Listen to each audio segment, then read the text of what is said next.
Ассаламалейкум диқан ағайындар. Міне менің биогумуспен егілген помидорларым пісіп жатыр. Бірақ розовый. Міне.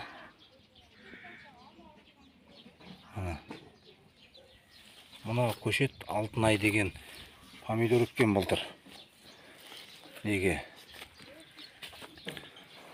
Парникке. Соның ішінен тауып алып егілген помидорлар.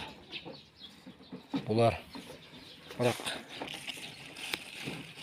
кассетада дайын болмаған бұлар ашейін. Жерден соғып ағам еккенмін.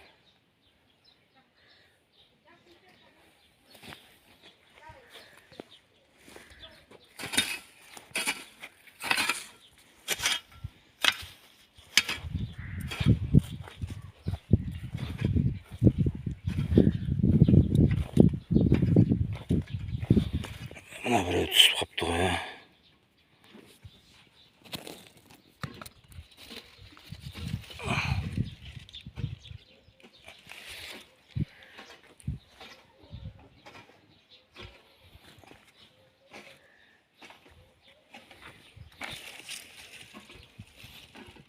Бұл жерде 3 түрлі сорт бар ғой.